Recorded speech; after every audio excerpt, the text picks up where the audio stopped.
On November 12th, 1844, just 1 week after James Knox Polk claimed victory in one of the most bitter presidential elections in American history, 31 bodies were pulled from the Susquehanna River near the Pennsylvania border.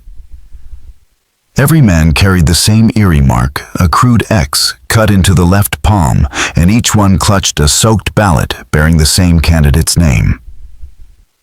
Officials quickly dismissed the tragedy as a riverboat accident that no one could recall happening, and the victims were buried along with the truth. For nearly 2 centuries, the real story of what happened in Millfield Township was thought lost after courthouse records conveniently burned in a fire 30 years later. But a recently uncovered letter from a frightened county clerk to his brother hints at a plot so dark it threatened the very roots of American democracy. Before I dive deeper into Millfield's blood-stained election, I want you to do something for me. If you're drawn to the hidden corners of America's past, hit that subscribe button and tell me in the comments which state you're listening from, because what unfolded in Pennsylvania could have easily happened anywhere. The fall of 1844 was a season of political unrest, the likes of which the young nation had never seen. The contest between Democrat James Knox Polk and Whig Henry Clay had split families, turned neighbors into enemies, and transformed small towns into ideological battlegrounds. Nowhere was the divide sharper than in the coal valleys of central Pennsylvania, where immigrant miners and established farmers collided over expansion tariffs and the looming spread of slavery into new territories. Millfield, tucked beneath the Allegheny Mountains on the river's eastern bank, mirrored these national tensions on a smaller scale. With only about 400 residents, it was a community pulled in 2 directions. On the eastern side, German and Irish farming families had spent generations cultivating fertile land, raising wheat and corn, and building modest but secure lives. Men like Heinrich Zimmerman and Cornelius O'Brien led the call for Clay's American system, backing tariffs to shield their crops from foreign imports and supporting federal funding for canals and roads to reach bigger markets. West of town, things looked different. Their Welsh and Scottish immigrants carved out a rough settlement around the Blackstone mine, a perilous but profitable anthracite operation opened just 2 years earlier. Led informally by a fierce Welshman named Gillim Perry, they rallied behind Polk's promises of territorial growth and cheaper tariffs to ease the crushing costs of mining equipment. Caught between these factions were the town's merchants. Storekeeper Samuel Hartwell, postmaster William Kensington, and physician Edmund Fairchild, who struggled to remain neutral in a town where neutrality was no longer tolerated. Even the geography reflected the divide. A narrow valley road connected the farm country to the mining settlement, passing through a modest commercial strip with Hartwell's store, Kensington's post office, Fairchild's practice, and the weathered Millfield Inn, the community's main gathering spot.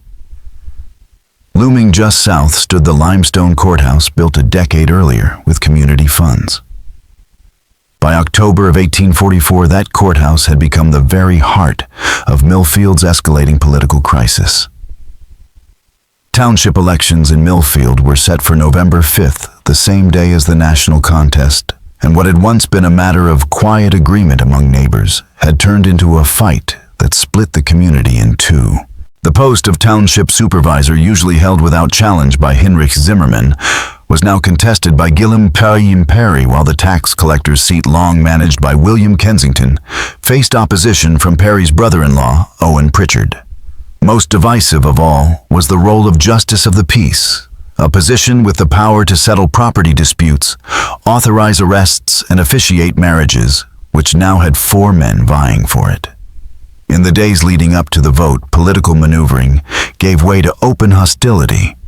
Farmers staged torch-lit parades through the mining settlement, their patriotic songs carrying undertones of menace toward Welsh-speaking families. In response, miners gathered nightly outside Hartwell's store, their talk of unfair advantages granted to the old families growing louder and sharper. Even children stopped playing across factional lines, and women turned away from neighbors whose husbands supported the rival camp. Tensions finally boiled over on November 3rd when someone scrawled taunts across the courthouse walls during the night. In dripping red letters above the main entrance read "Polk" means poverty, while on the eastern wall someone painted Clay's cronies go home.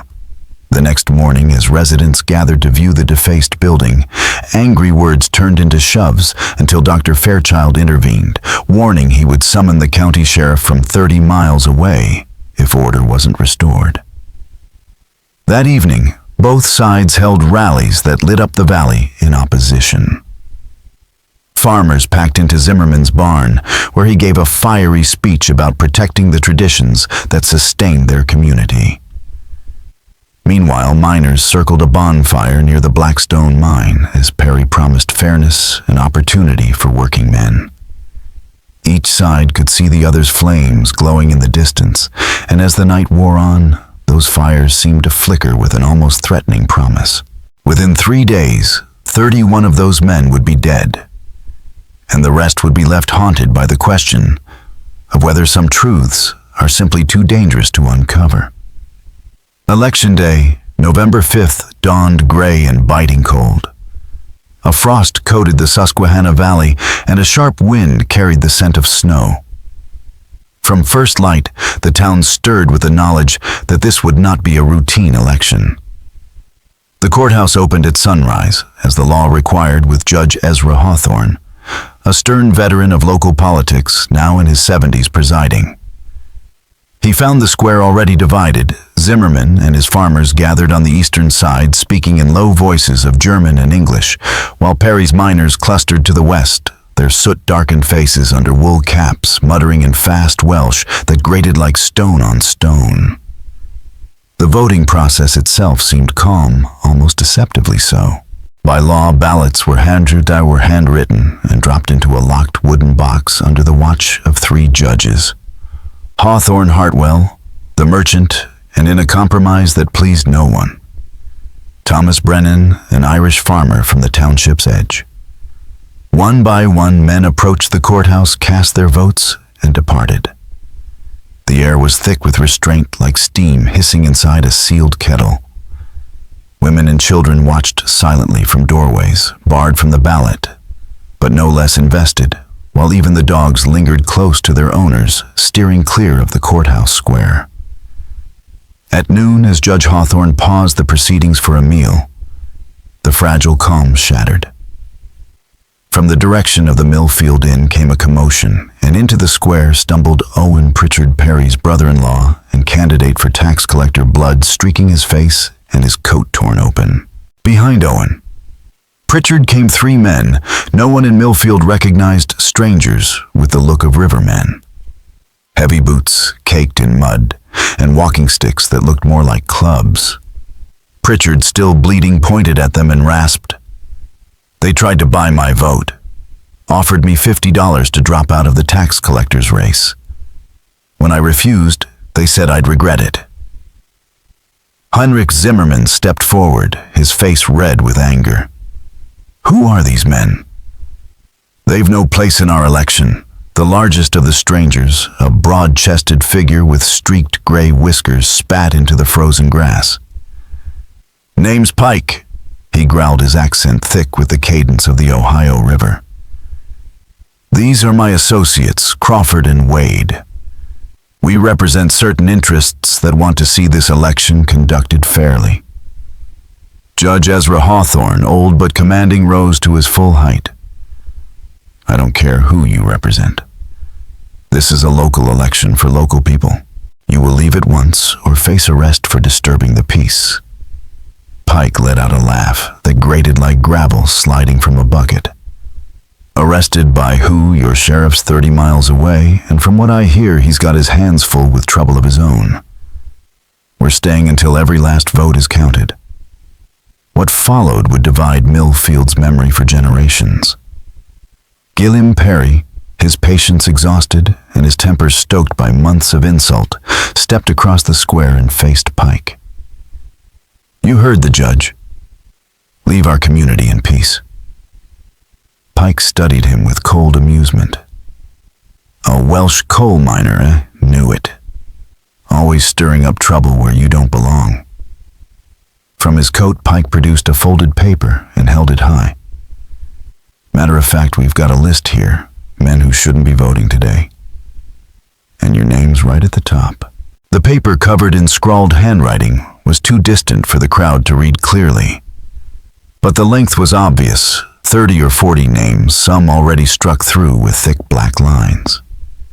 From the courthouse steps, Dr. Edmund Fairchild recognized the signs of a crisis about to explode. Clenched jaws, pounding pulses, voices teetering on the edge of a roar. He stepped forward, medical bag in hand, as though its presence gave him authority. "Gentlemen," he said firmly, "we are all Americans. We are neighbors. Whatever divides us can be settled by the democratic process we came here to honor." Pike's reply cut through the square like ice. Democracy's fine, doctor, when it's kept to the right kind of people. But when foreigners and troublemakers think they can vote themselves into power. He let the words trail off, but no one mistook his meaning. The statement released something raw in Millfield. Some of Zimmerman's farmers moved closer to Pike, nodding in agreement. While Perry's miners tightened behind their leader, their faces set like men readying themselves for the dangerous work of the mines. Judge Hawthorne saw his authority crumbling. He could have called the election off, could have tried to send everyone home, but instead he gambled on procedure. "The election will proceed as scheduled," he declared. "All qualified voters will cast their ballots in an orderly fashion. Any disruption will be punished under Pennsylvania law." But as the sun sank and the cold deepened, it became clear that the law carried little weight in Millfield that day. Pike and his men planted themselves at the courthouse doors, like gatekeepers, scrutinizing every voter who dared approach. When miners stepped forward, the strangers consulted their mysterious list, whispered among themselves, and often declared the men ineligible. Farmers loyal to Zimmerman, however, were waved through with smiles and nods, as if their ballots were beyond question. By 4 o'clock, with shadows already spreading across the valley, only half the township's voters had cast their ballots. Miners who did manage to vote did so under the burning stare of Pike's men, while their rivals breezed past without resistance. Everyone saw the imbalance, but Judge Hawthorne seemed paralyzed, unsure whether to enforce the law or cling to the illusion of order. As the last hour of voting approached, Gilliam Perry made a choice that would seal his fate and the fate of 30 others. He rallied his supporters, not only miners, but also Welsh and Scottish farming families from the western edge of the township, and led them toward the courthouse in one determined mass. Their plan was simple: to vote as a single block, overwhelming Pike's ability to challenge them one by one. It might have worked in an honest election, but November 5th, 1844, was no honest election, and Pike was no ordinary observer. As the group reached the courthouse steps, Pike raised his hand. His associates reacted instantly, their movements too deliberate to be improvised. "I'm placing you all under citizen's arrest," Pike barked, "for conspiracy to commit election fraud."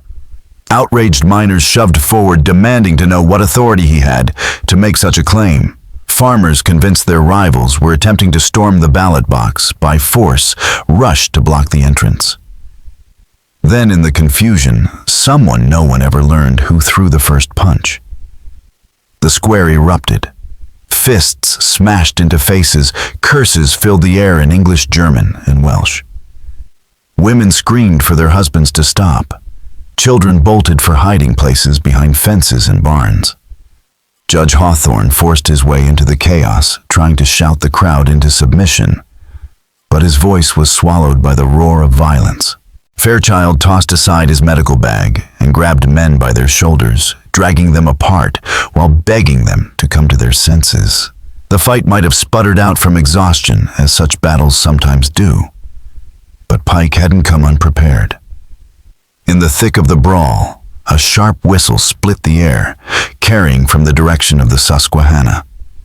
Every fist froze mid-swing. Bloodied faces turned toward the river, where in the dimming light, dozens of figures were visible along the bank lanterns, swinging like fireflies. They weren't just onlookers. They moved with disciplined purpose, their shadows stretching like soldiers on parade, and the lantern light glinted off objects in their hands that were far more lethal than walking sticks. Pike wiped the blood from his lip and smiled his satisfaction impossible to miss. "Told you, boys," he sneered, "we represent certain interests. And those interests don't take kindly to election fraud." The people of Millfield suddenly understood this was no longer a fight between neighbors. It was an invasion. Judge Hawthorne, battered but unbroken, tried once more to raise the banner of law. His voice rang across the square, straining against the fear that had seized the crowd. But already most in Millfield knew the law no longer mattered. "Whatever your grievances," Judge Hawthorne called out, his voice ragged but firm, "they must be resolved through the proper legal channels. I order you and your associates to leave this township at once." Pike's answer was delivered with mocking courtesy, words that survivors would never forget. "Judge, your court's been adjourned." Out of the darkness along the Susquehanna stepped the men who would shatter Millfield's peace forever. They moved like veterans under command, their boots striking the frozen ground in perfect rhythm. But their weapons and hardened expressions revealed they were not soldiers of any lawful army. Each carried a rifle slung at the shoulder and coils of rope hanging at the belt, the tools not of law, but of intimidation and violence.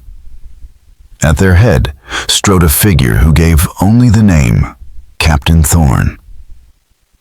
His bearing was unmistakably martial, his tone sharp and commanding, though the uniform he wore bore no insignia of any recognized force.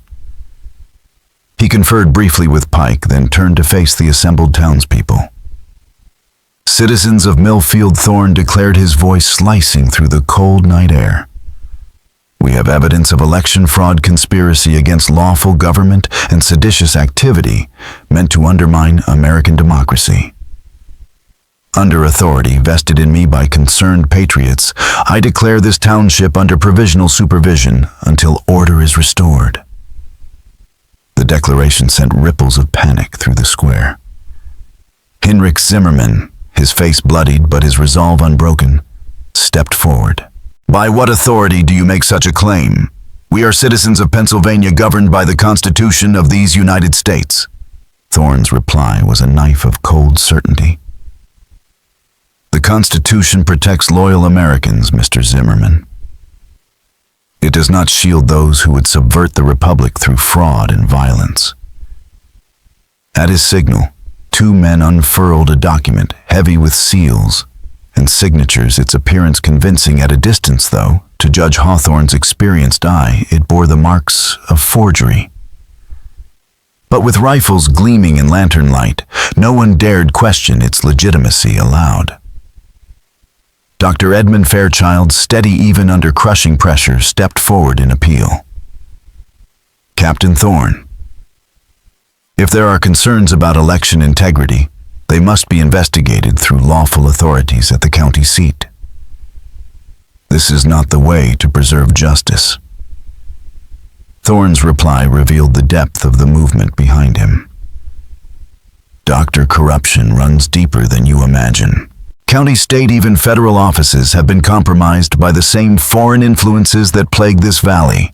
We act on behalf of true citizens who refuse to watch their nations stolen." His words struck Millfield with icy clarity. These men were not lawmen or criminals in the ordinary sense, but vigilantes convinced they stood above the law itself. Such bands had arisen before in American history, during moments of upheaval, but none in Millfield had imagined they would confront one here. Guillaume Perry, coal-stained hands clenched at his sides, refused to bend. Years in the mines had taught him that fear was a death sentence. "You speak of foreign influence," he said, his Welsh accent sharpening with anger. But what I see are Americans exercising their rights. If you have accusations, bring them to lawful courts. Otherwise, take your men and leave us." Captain Thorne studied him with cold calculation before nodding toward Pike. The big man drew out the infamous list and began to read in a slow, deliberate tone. Gilliam Perry, native of Wales. Arrived United States 1841. Employed at Blackstone Mine. Suspected of organizing foreign workers against American interests. Advocate for policies serving hostile powers. He looked up with a sneer. "That sound about right, Perry?" The miner's face flushed with outrage. "Every word is a lie or twisted truth. I came here legally. I work honestly, and I vote my conscience as is my right as an American." Thorne's expression never changed. His reply froze every man and woman within earshot. "Rights," he said coldly, "are earned through loyalty, and they can just as easily be revoked." What followed next unfolded with terrifying precision. At Thorne's sharp command, his men began forcing the crowd into two groups, as though following a plan set in motion long before that day. Farmers who had backed Zimmerman were herded toward the east side of the courthouse square, while miners and their supporters were shoved west. Anyone who resisted was met with rifle butts to the ribs and curt warnings not to test lawful authority. In the flickering torchlight, the grim purpose of Pike's list became clear. 31 men miners, like Perry and Pritchard, small farmers who had sided with the Democrats, a handful of merchants, sympathetic to immigrants, and even Thomas Brennan, one of the election judges, were pulled from their families and forced into a guarded circle. The rest of Millfield watched in stunned silence, the line between neighbor and enemy redrawn in an instant. Judge Hawthorne, though trembling with age and fury, made one final attempt to uphold the law. "Captain Thorne, as the duly appointed judge of this township, I cannot allow the unlawful detention of American citizens. I order you to release these men immediately."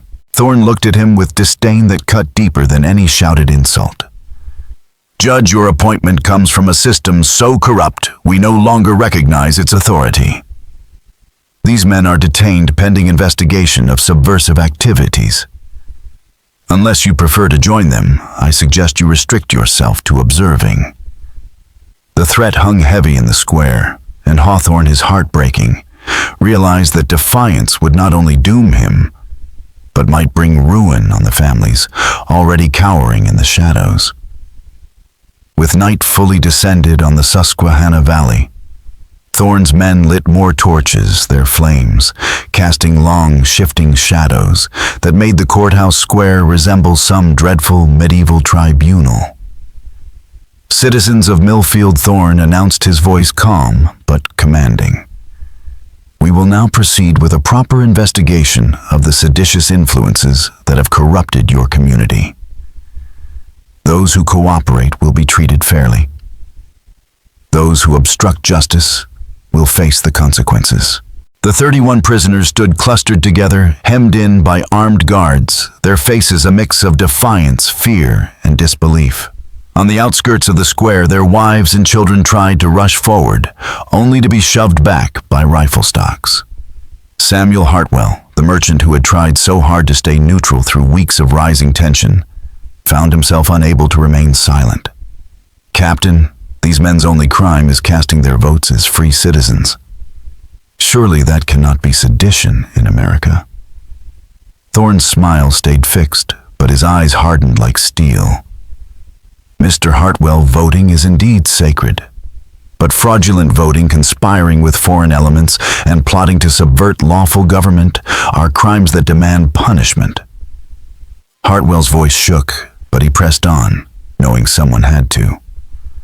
"What proof do you have?" "What foreign agents?" "These are our neighbors' men. We've worked beside for years." At this, Thorne gestured toward Pike, who stepped forward with another sheet of parchment. It was thick with seals and signatures, an official-looking artifact, bristling with authority. "We have ample documentation," Pike declared, his voice carrying across the hushed crowd. "Records of communication with hostile agents, evidence of organized plots to twist election results, witnesses ready to testify to treasonous discussions and plans." The papers glowed red in the torchlight, their ornate handwriting and impressive seals creating the illusion of legitimacy. Though to anyone who dared look closer, they seemed too perfect, too rehearsed, like props in a performance whose ending had already been decided. Judge Hawthorne, though hemmed in on all sides, noticed something that deepened his unease. The papers Pike and Thorne flaunted were always kept just out of reach, too far for anyone to actually read. They were meant to impress, not to withstand scrutiny. He also saw the way Thorne's men twitched at every sound from the river, as though expecting reinforcements or awaiting some signal. Dr. Edmund Fairchild, unwilling to abandon his duty to reason, tried once more to appeal to their captor's sense of humanity. "Captain," he said, his voice steady despite the peril, "even if your charges were true, the law provides channels for justice. County courts exist for trials, not this. Summary justice helps no one and heals nothing." Thorne's reply revealed the abyss into which Millfield had stumbled. "Doctor, the county is compromised. The state is compromised. Federal offices are riddled with corruption. We are the last line of defense, the only citizens willing to act." The words landed with crushing weight. What the townspeople faced was not just vigilantes, but a shadow network convinced it stood above all law. Extremist movements had surfaced before in American history, but never had such fanaticism descended with this level of organization upon an isolated township. By midnight, the square had grown eerily quiet under a thin dusting of snow. In the torchlight, flakes swirled like falling ash, giving the scene the look of some dreadful ritual. As the courthouse bell tolled 12, Thorne delivered his next decree, one that transformed terror into despair. The 31 detained men would be transported to a secure location for interrogation. That location, the villagers soon learned, was not a jail or courthouse, but the ruins of an old ferry crossing 3 miles downstream. Once a busy port, it had been abandoned for years, too remote for witnesses, too perfect for whatever Thorne intended. The prisoners' hands were bound, and they were forced into a column. The sight of fathers, brothers, and neighbors tied together like convicts was too much for their families. Several women tried to follow. Catherine Perry, wife of Gilliam, broke past the guards and ran to her husband, seizing his tied hands. "You cannot take him," she cried, her Welsh voice sharp with grief. "He has committed no crime. He voted as is right under American law." A guard shoved her back roughly, but not before she whispered urgently to her husband. "Whatever they accuse you of, remember truth will prevail. God sees even in darkness." Her words, murmured in desperation, would echo long after that night. The march to the river crossing lasted nearly 2 hours over slick ground and steep embankments. The men, still in their election clothes, stumbled in the mud, pressed forward at rifle point when they faltered. Thomas Brennan, the election judge, nearly collapsed twice and was prodded onward with the stock of a musket in there. Fairchild, allowed to accompany the column under the pretense of medical necessity, observed with a chilling clarity that these men were not wandering blind. Thorne's force moved with practiced ease through terrain no outsider should have known, guiding the prisoners along precise routes that avoided hazards and led straight to the ferry site. They had studied this ground in advance. This was not an improvised act of Election Day vengeance. It was a campaign planned long before November 5th. At last they arrived at the abandoned river port, its rotting timbers and sagging warehouses looming in the dim torchlight. The stone wharf stretched into the black water of the Susquehanna, silent and waiting. The ferry crossing's largest structure had once been a warehouse where goods were stacked high, awaiting shipment downriver. But now, It stood as a hollowed-out husk of stone and timber, its windows shattered, roof sagging, and walls streaked with years of damp. Smaller outbuildings leaned nearby, remnants of ferry offices and storage sheds, their decay adding to the atmosphere of abandonment. To Captain Thorne, the place was perfect, remote, shielded from prying eyes, and solid enough to keep the sounds within from escaping. He ordered the 31 prisoners herded into the warehouse, a drafty cavern of about 60 by 40 feet. Inside, it was clear. This night had been anticipated. Ropes dangled ominously from beams overhead. Wooden chairs had been arranged in a rough circle like a macabre jury box. On several tables lay tools, knives, hammers, chains, objects whose ordinary functions had been twisted into instruments of menace. Pike list in hand addressed the captives with a practiced air of authority. "Gentlemen," he said, "our sources have identified you as conspirators working to undermine American democracy through fraud, intimidation, and coordination with hostile powers. The seriousness of these charges requires a full investigation." Bound and weary, but unbroken, Guillaume Perry stood tall. "What sources? What foreign powers?" "These accusations are lies." Pike's smile curved cold and deliberate. "Your own actions are evidence enough. You've spoken in favor of policies that weaken this country. You've organized foreigners against true Americans. You've tried to rig elections with illegal votes." Perry's voice shook with indignation, but not fear. "Every word is false. I've asked only for fair wages and safety in the mines. I've helped fellow immigrants understand their rights under American law. I vote my conscience, as is my right as a citizen of this nation." Captain Thorne stepped forward, lantern light glinting on his hard eyes. "Rights, Mr. Perry, are earned through loyalty, and they are preserved only through obedience to authority.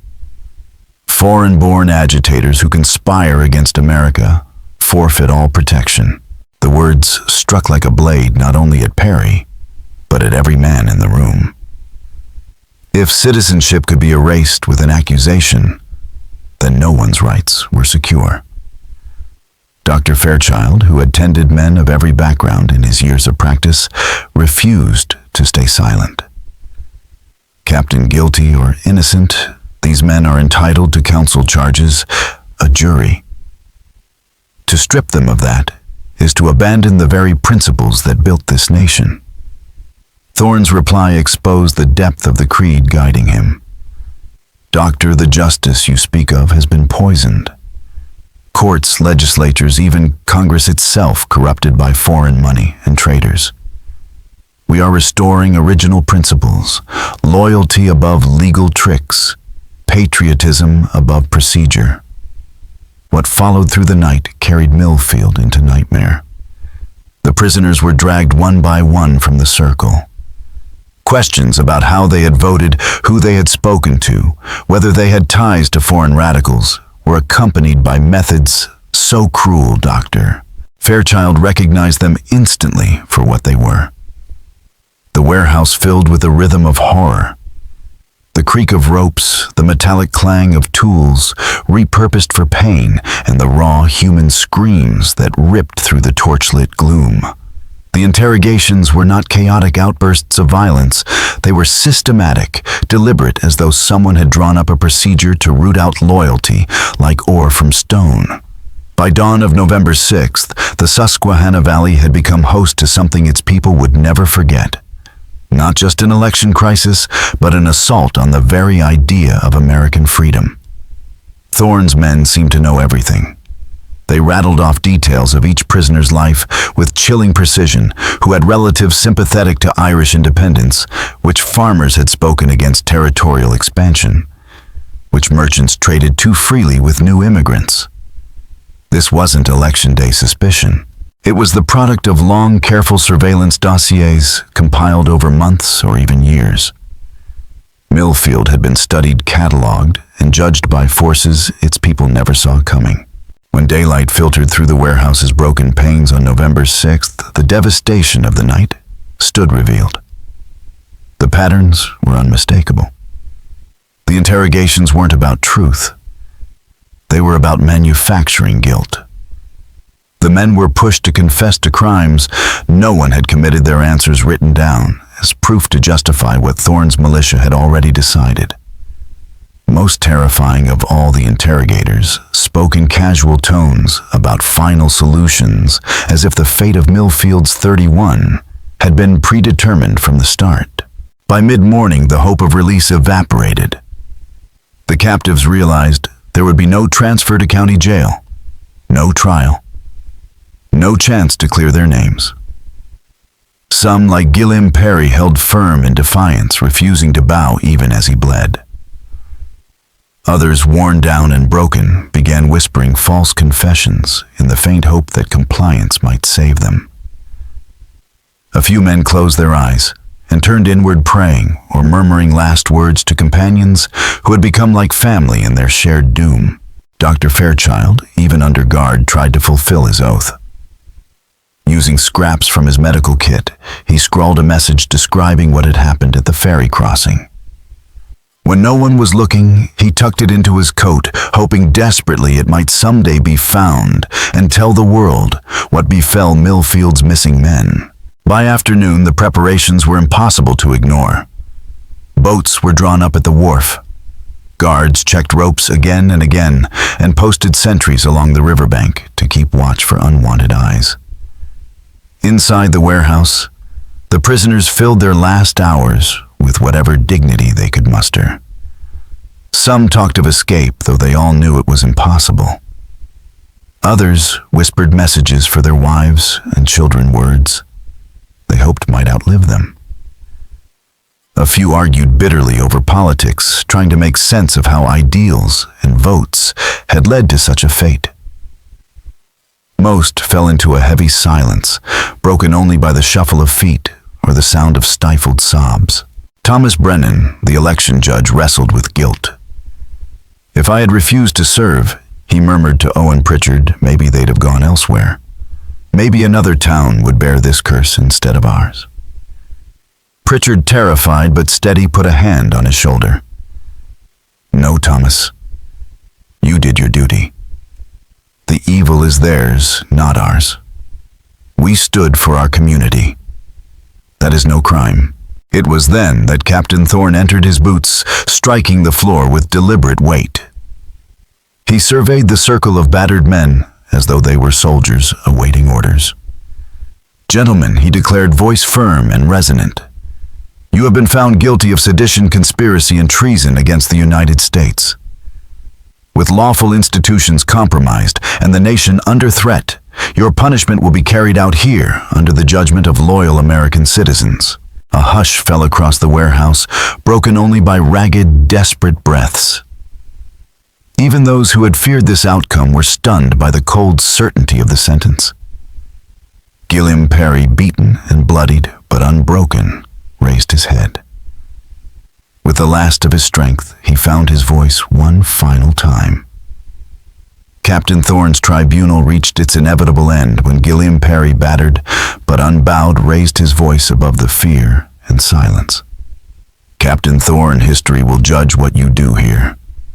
You may silence us, but you cannot silence the truth that America belongs to all who embrace its ideals, not only those who share your prejudice.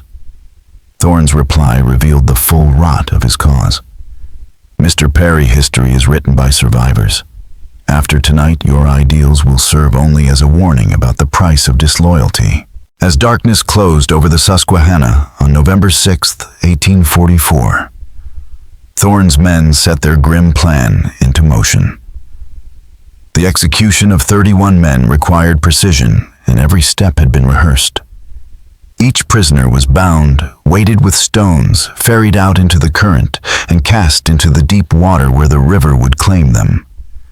The bodies carried downstream would surface far from Millfield, their deaths appearing as accidents or isolated crimes, never as the work of an organized conspiracy. Dr. Fairchild, who knew too well what drowning meant, made one final plea. Captain, These men have families, children, communities that need them. Whatever you believe they have done, they do not deserve this. Thorne's answer chilled him to the core. Doctor, sometimes disease must be cut away before the body can heal.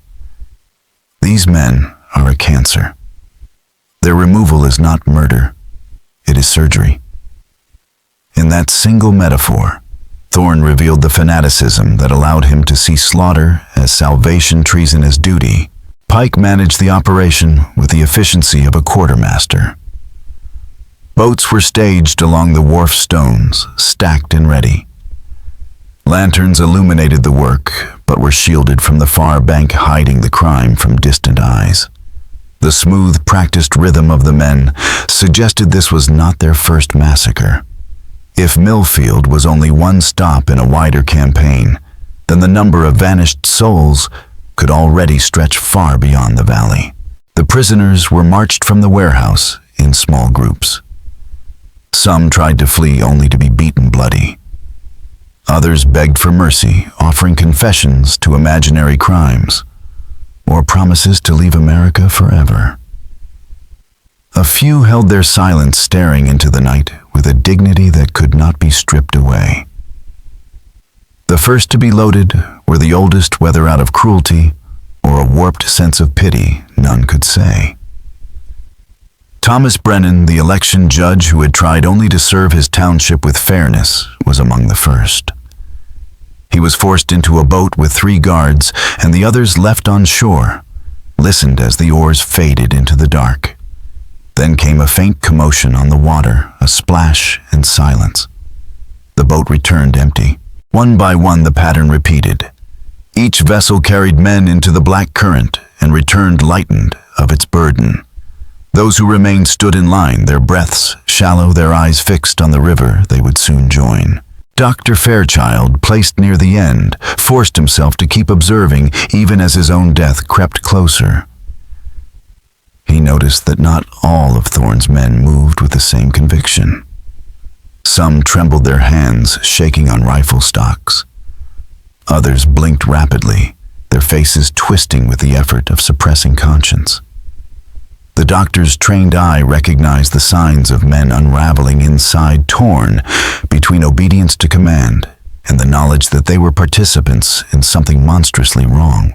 And so the Susquehanna received its grim cargo boat by boat until Millfield's 31 had vanished beneath its dark waters.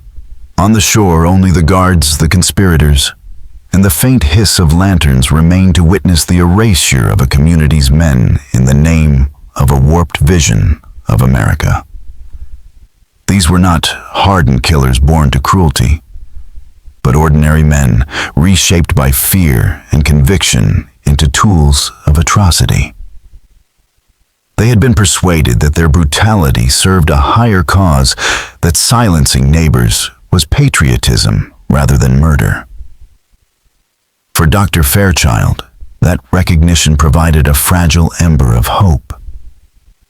If guilt ever gnawed through their indoctrination, it might spark confessions, investigations, and eventual justice. But such justice, if it came, would be decades too late for the 31 men swallowed by the Susquehanna. As he was marched to the boat that would bear him to death, Dr. Fairchild made his final act of defiance. Slipping the note he had written into a crevice between stones at the wharf, he entrusted the truth to chance, hoping the riverbank would keep his testimony safe. The guards who rowed him out seemed hesitant, their oars dragging, as though burdened by the realization of killing a healer whose life had been spent saving theirs. Yet the river showed no mercy. In its current, farmer and minor judge and doctor, all were rendered equal. Where ballots had been denied, the water offered a crueler form of democracy. By 3 o'clock on the morning of November 7th, the massacre was complete. Thorne's men returned with their boats empty of all but stones and silence. 31 men had been executed and erased, their bodies drifting downstream toward anonymity.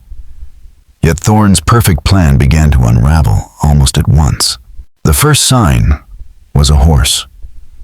Dr. Fairchild's mount, tethered at the warehouse, had broken loose during the night and wandered back to Millfield. Its return without a rider stoked dread among families who had endured sleepless hours awaiting news. At dawn, Catherine Perry, refusing to surrender her husband to silence, rallied a search party. Beside her stood other wives, brothers, and friends, those overlooked by Pike's list. Their reluctant leader was Heinrich Zimmermann, who, despite once standing as Guillaume Perry's political rival, now stood as his ally in the face of unspeakable loss. When they reached the ferry crossing, the sight that greeted them seared itself into memory. The warehouse bore the marks of a nightmare. Blood splattered across walls, ropes frayed from violent strain tools scattered like relics of torment. Yet what horrified them most was the absence. 31 men had vanished, their fates hinted at only by what remained. Zimmermann, sharp-eyed from years of farming, noticed the clues' footprints pressed deep in the mud, leading from warehouse to wharf. Rope fragments curled like shed snakeskins and personal belongings overlooked in the retreat. A broken lens, a bone button, a scrap of torn cloth. Tokens that confirmed who had stood there and who had not returned. Then came the discovery that transformed suspicion into certainty. Wedged between stones on the wharf, Catherine Perry found Dr. Fairchild's hidden note. Written with the precision of a physician accustomed to documentation, it listed names, dates, and details of the conspiracy. The words gave voice to the dead, ensuring their erasure would not be total. Armed with this evidence, the survivors faced an impossible choice. Reporting the massacre risked exposure to the very corruption Thorne had warned about. Hunting down the vigilantes was impossible. They had vanished as swiftly as they had arrived. Most chilling of all was the realization that betrayal had come from within. Someone in Millfield had supplied the information Thorne used to build his deadly list. A neighbor, a friend. The investigation that followed, conducted in whispers and secrecy, unearthed a network darker and wider than anyone feared. Thorne was no rogue commander. He was an agent of the American Patriots Alliance, a clandestine order stretching across Pennsylvania and neighboring states. They styled themselves defenders of the Constitution, guardians of purity, enemies of corruption, but in Millfield, their defense of American ideals had meant the slaughter of 31 citizens. And so the story of Millfield became both tragedy and warning. An American election drowned in its own river, its truth carried forward only by the courage of survivors and the smuggled testimony of a doctor who refused to let silence be absolute. The so-called American Patriots Alliance styled itself as guardians of democracy, but in practice, it acted as a vigilante army, targeting immigrants, dissenters, and anyone who failed to measure up to their warped vision of loyalty. Samuel Hartwell, the storekeeper, who had clung to neutrality and survived, began quietly tracing the group's movements through his trade connections. What he uncovered was chilling, a recurring pattern of vanished men, staged accidents, and unexplained deaths scattered across towns from Pennsylvania to Maryland. The Millfield massacre was not a solitary eruption of violence. It was one chapter in an organized campaign of political terror. Proving it, however, was another matter. Approaching county and state officials brought more fear than protection. Supposed investigators showed up in Millfield, men who claimed to be rooting out election fraud, but asked questions that felt more like intelligence gathering than justice. At times, their veiled threats made it clear they were not there to help. Hope came from an unlikely corner judge, Ezra Hawthorne. Though old and shaken, he still carried the weight of his service in the War of 1812, and his network of allies stretched into Philadelphia's legal circles. Through cautious intermediaries, Hawthorne sent word of what had happened. Federal officials in Philadelphia responded swiftly. Within a week, U.S. Marshals rode into Millfield with warrants for Captain Thorne and his men. But the conspirators had vanished. The warehouse was empty, their equipment gone, informants scattered. All that remained was the evidence of torture and the echo of families left broken. The federal inquiry that followed traced the alliance into multiple states, but its cell-like structure kept its leaders shielded. Some rank-and-file members were captured and prosecuted, yet Thorne and Pike slipped away, their names added to a growing ledger of fugitives. Worse still, investigators confirmed what the townspeople already feared, that the alliance had sympathizers within legitimate institutions. County sheriffs, state legislators, even some federal clerks had quietly aligned themselves with its rhetoric. They might not have wielded rifles or tied ropes, but their silence and obstruction allowed violence to spread unchecked.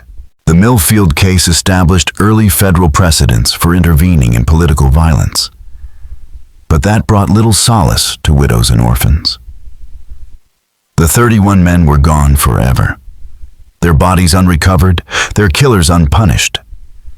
The community they left behind was scarred in ways that time could not erase. Within months, Millfield's fragile economy collapsed. The Blackstone mine shuttered less than half a year after the massacre, its Welsh and Scottish workers either dead or driven to safer places. Farmers absorbed more land, but lacked the manpower and trade connections to prosper. Even in good seasons, hunger stalked the valley. Yet the deeper wound was psychological. Trust dissolved. Neighbors eyed one another in silence. Conversations clipped short at the first whiff of politics. Children grew up in a culture of whispered warnings, taught to fear outsiders and to believe that speaking too freely could cost lives. Through it all, Catherine Perry refused to let memory fade. Widowed by Guillem's death, she became the custodian of Millfield's grief. In careful ledgers, she recorded the names of every victim, their families, their trades, the parts they had played in sustaining the township. Her work preserved what the Alliance had sought to erase. Where the river had taken men, she gave them permanence in ink and paper. For generations, Catherine's record stood as both memorial and indictment. A reminder that the massacre of November 6, 1844, was not only a crime against a community, but a warning of what happens when fear and fanaticism drown out the promises of democracy. Catherine Perry's careful records served a dual purpose, a memorial for the husbands, fathers, and sons who had been taken, and a body of evidence preserved for a future reckoning that might never come. Word of the Millfield massacre spread quickly through Pennsylvania and beyond, carried by immigrant networks and political clubs already wary of vigilante threats. The realization that American citizens could be executed for their votes or their origins shook entire communities that had once trusted the Constitution to protect them. Politicians who had dismissed earlier warnings were forced to admit that extremist organizations posed a real danger to democracy. Federal power was strengthened. New laws were passed, and resources poured into investigating groups that claimed to stand above the law. But reforms arrived too late for Millfield. The 31 who vanished into the Susquehanna were never recovered, leaving their families trapped in a cruel limbo between grief and hope. For nearly 2 decades, the fate of Captain Thorne and his men remained unknown until 1863, when a dying Confederate soldier confessed to a Union chaplain that he had once been among them. His testimony confirmed the massacre and revealed that the American Patriots Alliance had not disappeared. It had simply evolved. By the eve of the Civil War, Thorne's associates were fighting under Confederate banners, bringing their experience with clandestine violence into irregular campaigns across the South. The leap from local terror to national war was complete, showing how extremism could metastasize from hidden executions to open battlefields. In 1867, Congress launched a commission to study pre-war political violence. The Millfield case was among the testimonies recorded, placed alongside other campaigns of intimidation that had scarred immigrant communities. He's in the 1840s and 1850s. The Commission's conclusion was stark vigilante groups like the American Patriots Alliance had done more to undermine constitutional government than any foreign enemy by attacking the very democratic processes that kept the nation whole. For the families of Millfield, however, official recognition brought no comfort. They had already learned that laws and guarantees meant little without the will of citizens to uphold them. The ferry crossing where their men were executed was left to rot, its warehouse collapsing into ruin, the site slowly reclaimed by the forest. By the 20th century, only scattered stones remained a ghost of the place where American democracy had suffered one of its most shameful betrayals, yet memory endured. Parents told their children what had happened by the river, not as folklore, but as warning. They taught that rights could vanish if left undefended, that democracy demanded vigilance, not just against foreign foes, but against neighbors who claimed to love America while tearing at its foundations. The 31 men of Millfield died guilty of nothing but exercising their rights as citizens. Their story endures as proof of how quickly democratic institutions can collapse when the law is abandoned in favor of violence, and how often the gravest threats to freedom come not from outside invasion, but from those who swear they are its most loyal guardians. What do you think? Was the full truth of Millfield ever uncovered, or did parts of the conspiracy vanish forever with Captain Thorne and his men? Leave your thoughts in the comments, and if you found this story chilling, share it with a friend who loves dark history. Don't forget to like and subscribe so you never miss more mysteries like this one. See you in the next video.